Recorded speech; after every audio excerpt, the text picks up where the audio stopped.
We're back this week with Tamiya's R35. After a quick base coat and primer, we started on the 5-color camouflage. I wanted to make this as easy as possible, so I started with the lightest color in the bunch, and I began blocking out all the areas where I knew that color was going to go. I made sure to go a little bit overboard because I didn't want to be laying down the camouflage and realize that I had missed a spot, and then I would have to make the camouflage fit that area. Now for the masking, I used this AK Putty, specifically designed for camouflages, and it's great. You start off by making into a little noodle or worm, and you start laying it out in the area where you want it to go. Just roughly, because we're going to go back in and make it a little bit more detailed. But first things first, you want to make sure it sticks to the tank, and you want to make sure it's roughly in the area where you want that color to be.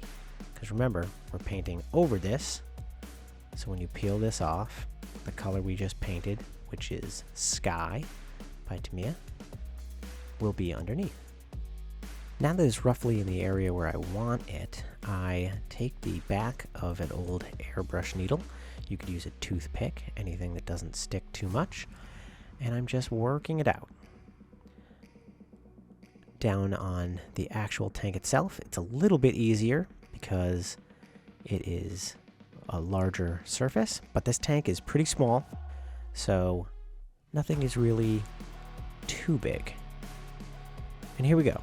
Now we're able to paint the second color now that we've masked off the area of the sky.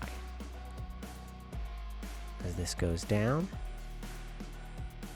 we block out again all the areas where we think this paint is going to be, just roughly, and make sure we're going a little bit over the edge.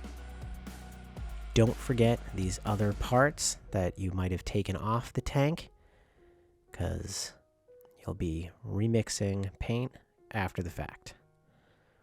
Now I'm just basically going through and I'm trying to make a cloudier pattern with some of these colors to signify some worn paint and give it some texture. This doesn't end up really working since the areas are so small, but I do go back and fix it after, and I will show you how I do that. Now, once that paint is dry, we're masking off all the areas where that yellow color is going to be and stay. And you can see there is overspray, but that's all right. That's going to be covered up with next colors. Again, don't forget the bits like exhaust, or if you're doing the road wheels and you have those, make sure they're all in order before you do this process. And again, definitely make sure it sticks first, and then gently move it into the position you want after. Lay down one stripe, 2 stripes, and the rest of your stripes. Now it's time to spray Tamiya's cockpit green over all the areas where that will be. And you can see I've kind of abandoned the cloudy pattern for these next colors because I had to go over it so many times to cover up the other layers of paint. But that's okay, we're going to fix it. And I guess if you really wanted to on a larger tank, you could spray primer in between each coat. That would obviously just take more time. You can see the green is now blocked out. And now we're getting into our darker colors. So I saved the darker color for last, which this is really the last camouflage color. And then we're going to be doing the olive green at the very end, because that is going to go all over the running gear and the bottom of the tank. So here's the hull red, which looks brown, but it is Tamiya hull red. And then I added some buff to that because the darker colors, it's a little easier to get some variation. And then that is masked off. And here we go, smaller details. Here we come in with the olive green. And we're just going to go through the rest of the camouflage. And then the trench skid also, I painted solid green. And we can't forget the details like the jack and some tools. And here we are with some buff again to give that green a little bit more volume. Now for the fun part, you can see this putty comes right off. It doesn't stick at all.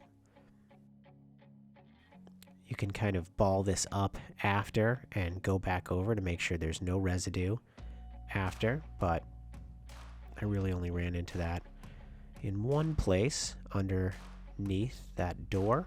I don't think I got everything off, so it was a little oily, but other than that, I didn't notice any other issues.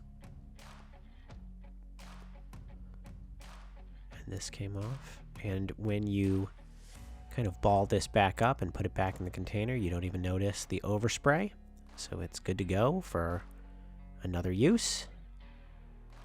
I was really happy with that. I'm not being paid to say that, I just picked it up, and it definitely made this job a lot easier than tape, that's for sure. And I'm happy with those results. I didn't want to bother masking off this panel for the viewing slot, so I just painted it with a brush after the fact, and it came out great. But now was on to the really intimidating part. In this camouflage, every color has a dark line separating each one of them. It looks black, but I don't really like painting anything flat black. So I made this very dark gray color and just took my time and hand painted all of these lines. Now, you might be tempted to use a really small brush, but in reality, what you want to do is you want a fairly large brush that can hold a lot of paint. I thinned this paint down with a little paint retarder so it wouldn't dry in my brush. And you want it to have obviously a fine tip, but you want to be able to work for a while without having to refill that brush over and over again. If you are using a small brush, you have to constantly be dipping back in the paint, and you might not be able to get even one line done. So keep that in mind.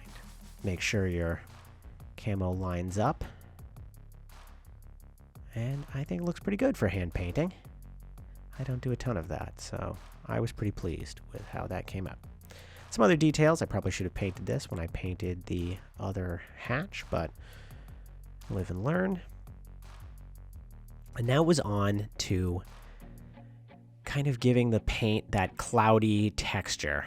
I just used oil paints here, and I went through and I kind of pulled out all the different colors I thought I was going to need.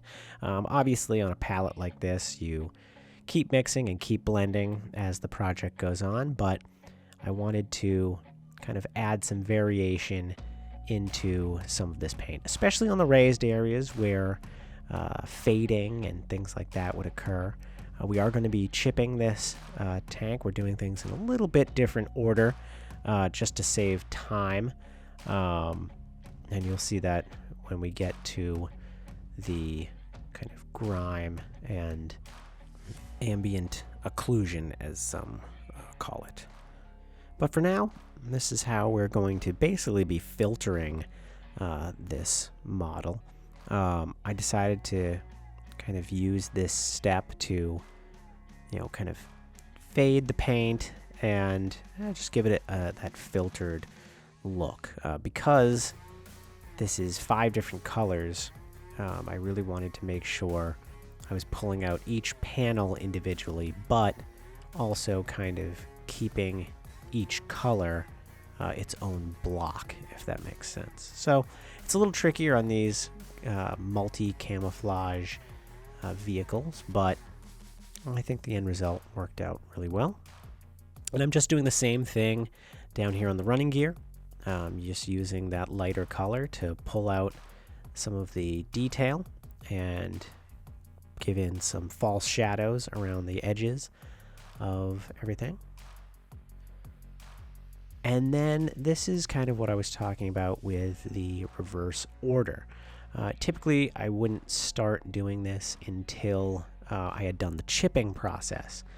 But let's be honest, if we're going to chip these areas, you're not going to really see underneath it anyway. So I figured the oil paints were already here, and making YouTube videos takes long enough, so why not start the process of griming up some of this tank, especially these larger panels here.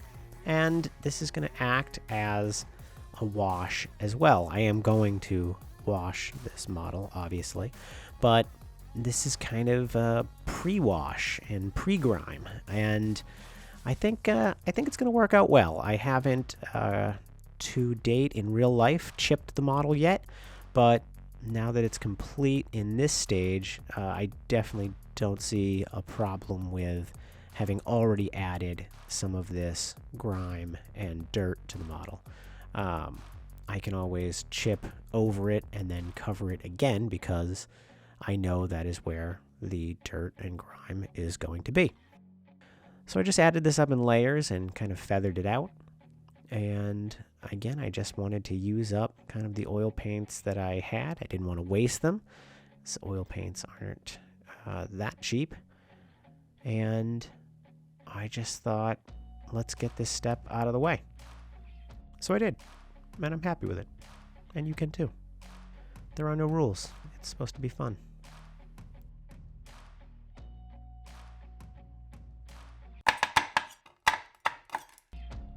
After you've massacred your decals into individual pieces, just use the usual soak them in water method, and then I like to lay them on some microsol that I put on the tank, and then dip my brush into that and let it soak. Especially these decals were a little thicker.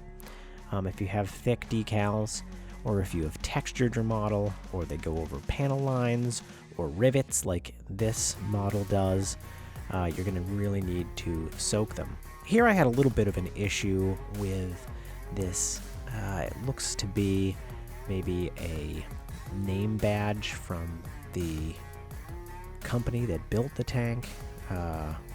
Maybe in real life was on here. And you can see it had some issues getting around that large object, but nothing mud can't cover, and you'll know it's there. We'll just dirty that up a little bit, and you won't see those imperfections. Try not to panic if you ruin your decals, especially in older kits. They can usually be covered with maybe stowage or a figure or some grime. Now we're on to the washing, and I did a dark brown and a lighter brown for this, and basically just went over all those panel lines and raised structures. And I kind of used that grime layer I already had put on there as my guide. And I actually kind of like having it already there, especially on the hull of the tank. This was pretty standard, putting this on the running gear. This is going to be mostly covered with mud from the river crossing, but I did want to just do it in case some of it shows through. But I do like how there's already kind of a guide here. It makes it a little bit easier for everything to kind of flow together, and it doesn't look so contrasted with the rest of the paint job. And of course, clean up any tide lines that you have, especially over decals, because that's such a different textured surface than your painted model.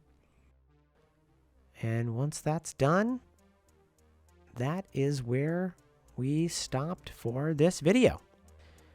We're going to have a lot more weathering for this, but I wanted to put this in the diorama to weather all of it together. And that is where we're going to pick up in the next video. Thank you so much for watching.